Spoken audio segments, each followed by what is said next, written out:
And we are back. Pokemon Sun, Hardcore Nuzlocke. The run continues. We're kicking this episode off with the Alolan Geodude encounter. We're rocking that rock electric typing. We're going to drop back here, chuck the Great Ball, and secure yet another first encounter. It is now time for the 6th Totem Battle right here, right now. It is against the Ghost Fairy type Mimikyu.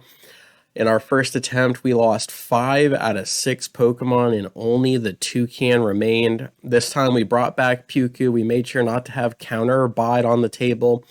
Really, our game plan is very simple. We are just going to use up all of Mimikyu's Play Rough power points, and then we're just going to leave it with Shadow Claw. So we have multiple normal type Pokemon. We are just going to keep pivoting until Mimikyu is out of all of its fairy type moves. So we've got Puku out here who's just going to have to tank as many as we can. And there's the first one. We bring down the taunt. We get the Haunter to be attacking here so it doesn't use the Hypnosis, which is good. We also have the leftovers. I know Puku is going to go down. He is a sacrifice. He knows he is, but he's very happy about it. He's like, you know what? I died here last time and I did literally nothing. So this time he's going to die doing something. And, the Reflect's going to lower the damage of the Play Rough. The leftovers is going to help. And I think all 6 of my Pokemon have Protect. So we are just going to burn all 10 Play Roughs. If I haven't said it before, I'll say it again. Get all of that PP out of here, so it just leaves Shadow Claw, and I believe Mimikyu also has Astonish. So this is just a textbook second attempt. We saw what worked, and we definitely saw what didn't work last time, as Puku goes down and also gets a monumental innards out onto the Mimikyu, floating around 60% HP now, which is really nice. We'll definitely take that, but that's really just a bonus. So Puku goes down, a worthy sacrifice, and now it just comes down to who are we going to pivot into. Mudsdale's defense is really nice. We also have the Kamala and the Toucan for the normal type pivots that we want. And we're just going to be dancing around here. And on top of that, the ally Pokemon here is Haunter, who only has like Nightshade and Sucker Punch, so it uses up its 5 Sucker Punches pretty quickly, and then it can't hit the normal type either, which is just beautiful. So we swap into the Marowak, as he is one of the only ones that can actually tank the Play Rough, and it will bait Mimikyu into the Shadow Claw, getting our normal type back out there. So instead of trying to roll 2 Protects in a row, we just do this process where we swap into the Marowak after getting a free Protect off, and then get back into a normal type Pokemon. And it does look like Mimikyu is going to mimic our Protect here, but really it's not going to matter too much. Once we clear the 10th Play Rough, it's GG, it's over. So we're just going to keep dancing around here. One thing we do want to watch out for is a critical hit Play Rough, so we just tank that as much as we can with the Alolan Marowak looking awesome. We do have an Oran or a Chesto Berry to wake up from that Hypnosis, just so we could get an extra Protect in there as well. So this time we were able to plan with berries on top of everything else, which is just beautiful. So really that Protect wasn't necessary. We could have just pivoted into a normal type, but hey, just in case Mimikyu was feeling something else. And on top of that, I really like the Koala's passive, where it's permanently asleep, but it's not, meaning it can't get paralyzed or actually fall asleep or get poisoned. So it's immune to all status moves, which is really nice. That is just a super useful and practical ability, and I am just really digging this Kamal. It's the first time I've seen him, it's the first time I've been able to use him, and now we're going to need someone else who can tank a Play Rough. So we get the sturdy Mudsdale out there who tanks that right off the bat. Does get a little reprieve from the berry as well, and the stamina buffing its defense, which is nice as well. Getting the Protect down again. We are getting really close to running out of Play Roughs. I literally had a paper and pencil next to me, and I was writing down how many Play Roughs Mimikyu was using, because I'm like, we are not losing 5 Pokemon again.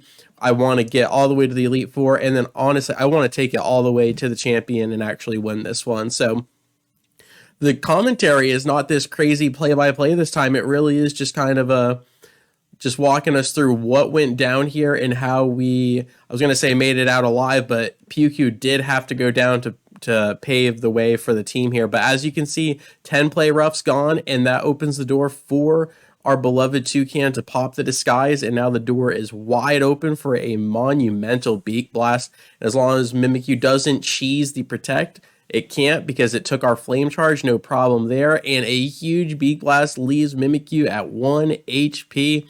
And now we're just going to protect to see what's going on there. Just want to let the Toucan in on the action as well. And now I think we're just going to fade away with one more flame charge onto the Mimikyu. And that leaves this Haunter helpless and alone as we tank the opposing flame charge, no problem there. And Mimikyu falls down.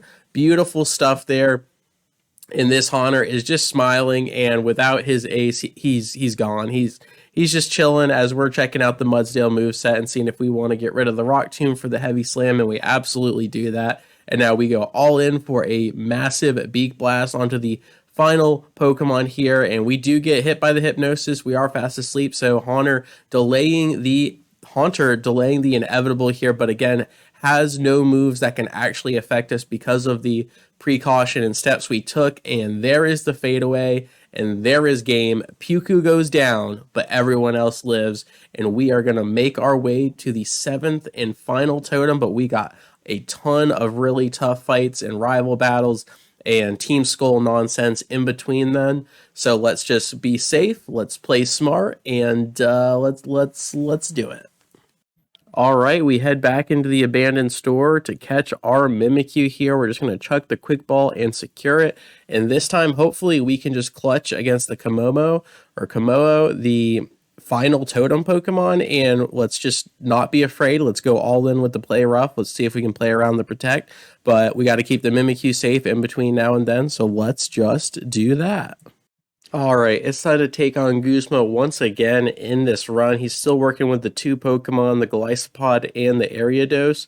And we've just got the signature Toucan out once again. He goes for the Swords Dance Cheese. We go in with the super effective Stab Beak Blast, get the emergency exit on top, and then the Ariados comes down. Toucan still packing full HP right now. The Sucker Punch is going to be nice, but the burn comes down on top of the Beak Blast as well, and now Golisopod is definitely hurting, and now we just got to be wary of a crit Water Fang, or Razor Shell, I should say, and then we're actually faster than the Golisopod, so it doesn't even matter. The Toucan flexes, Guzma goes down, and he's definitely going to be more troublesome next time, but we will take that easy victory, absolutely.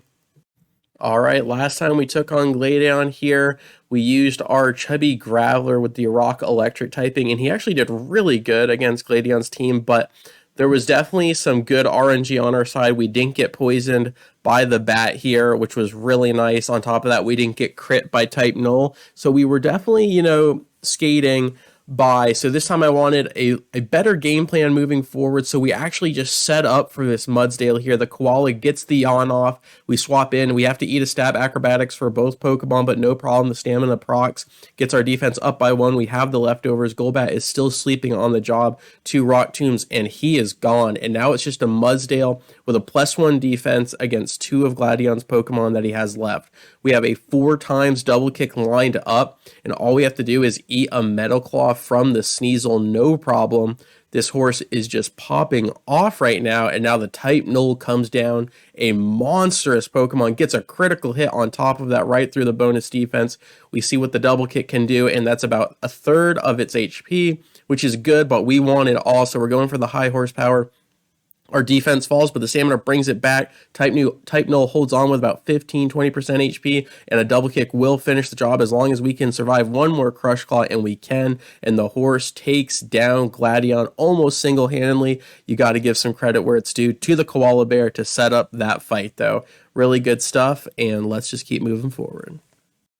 All right, I kind of want to end this episode just looking at all of these pivotal evolutions and really just all of the options that are still on the table for the rest of the run, because we did lose every single encounter that we had in the first attempt. So this is just really nice. We've got the Incineroar, the Toxapex, the Passaminian, or the Passamon, however you say that. You got the Mudsdale, the Alolan Muck, the Koala Bear, The Alolan Vulpix, all we have to do is get the Ice Stone and use that, and we'll have the Alolan Ninetales. That'll be really nice.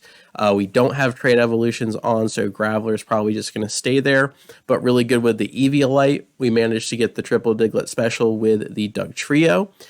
We also have the Raticate there, the Alolan Raticate, on top of the Lurantis, one of my personal favorites, the Toucannon, and the Rabombi actually made it this far this time. Really good stuff. We almost have the Vikavolt, Wishy-Washy. I don't know if we're going to be able to upgrade the Crabrawler or Crabrawler. If we can get multiple Ice Stones, we absolutely will, but I'll have to look into that. The Sandygast, we just need the level 42 to secure that evolution. We have the Mimikyu as well, and I do believe that covers all of it. I think we're sitting on 5 or 6 casualties right now, so really not too bad, but just take one more look at the box right here, right now, because one of these Pokemon is going down. At least one of these Pokemon is going down next video, so not everyone here is safe. And my gosh, it's so brutal. It's so brutal. I completely check out of one of these fights coming up here, and I regret everything. So look out for that. I'm super hyped about the Incineroar. The Koala Bear is really growing on me. I could sit here and rant and rave all day about this, but just really happy how good we've done in this run and the improvements that have been made since the first attempt. So still made some mistakes, of course, but just proud of how far we've gotten. And let's see if we can bring this one all the way home and beat the Elite Four as well as the champion. So as always, thank you so much for your time.